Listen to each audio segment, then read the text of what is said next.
Hello, Namaste and Ni Hao. My name is Vikram Moharjan and I'm an aeronautical engineer. A few weeks ago, as I was going through the internet, I was looking for some informations for those who wanted to work in an airline company. But I did not find any relevant information for those who did not have a degree in aeronautical engineering or a pilot training or a cabin crew training. So in this video, I'll be talking about the things to know if you want to work in an airline company or if you are a fresher in an airline company. The first thing you need to know is, how does an aircraft fly? An airline company generates its income by flying their passengers and freight to the required destination. Hence, the airline company heavily relies on its aircraft. Therefore, it's good to know some of the basic knowledge about the science behind the flight of an aircraft. In the following video, I have tried my best to explain the science behind the flight of an aircraft in a scientific yet a simple way.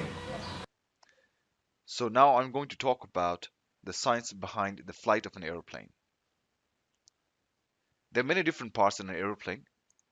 The main body part is known as fuselage. In this case, I have taken an example of Airbus A320. The wings are attached to the fuselage. Vertical stabilizer and horizontal stabilizers are also attached to the fuselage. The fuel is stored in the wings and also sometimes in the horizontal stabilizer. Engines are installed onto the wings.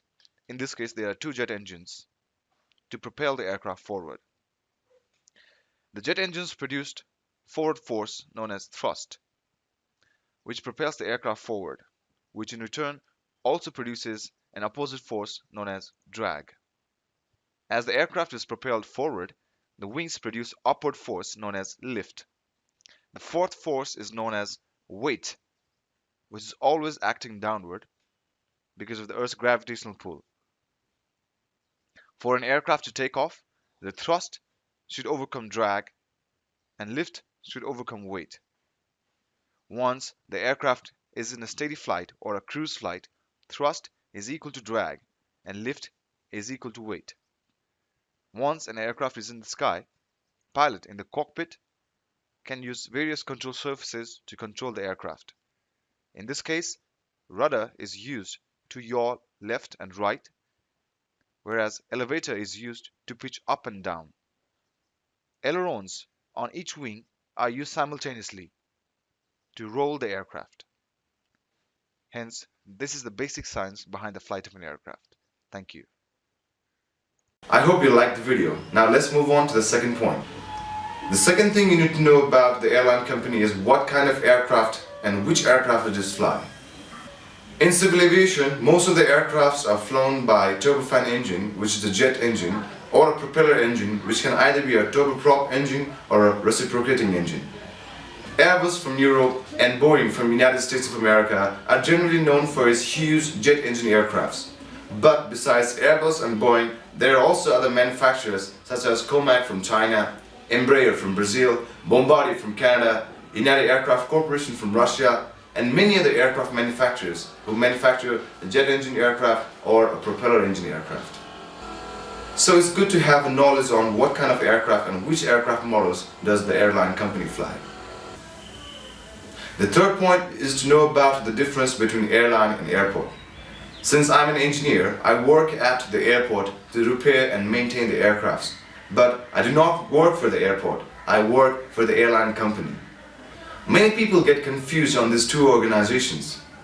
An airport is a port where the aircraft lands, loads its passengers and freights and takes off, whereas an airline company flies and operates the aircraft. These are two different organizations which work together to make air transportation safer and efficient. The fourth point is a very important point if you want to excel your career in aviation industry.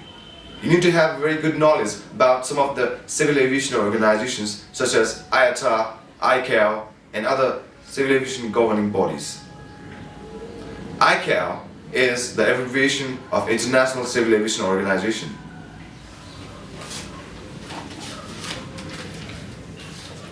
It is a special agency of the UN.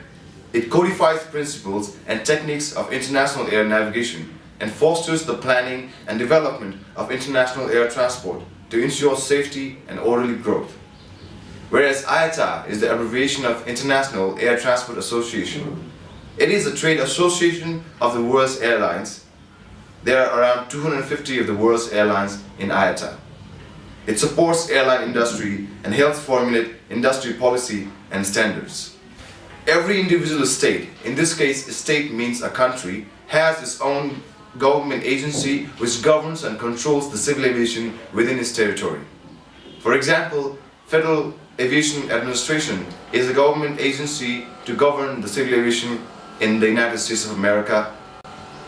European Aviation Safety Agency is a government agency to govern the civil aviation within Europe. Civil Aviation Authority of Nepal is a government agency to control the civil aviation within Nepal. Before I talk about the fifth point, I want to share a very interesting anecdote with you. One day as I was walking the street, I met a very old friend and then we greeted each other. He then asked me, what have I been doing recently? I told him I've been working in an airline company. Being excited, he told me, oh, so you fly an aircraft? I told him, no, I don't fly any aircraft. I'm an engineer, so I repair and maintain aircraft. He told me that he always wanted to be a pilot and work in an airline industry. So the point here is, you don't have to be a pilot or an engineer to work in an airline company.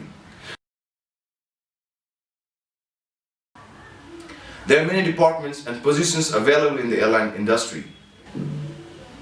Departments such as finance, flight operations, maintenance and engineering, GSD, HR, IT, and many other departments work in collaboration with each other to run the airline efficiently and profitably.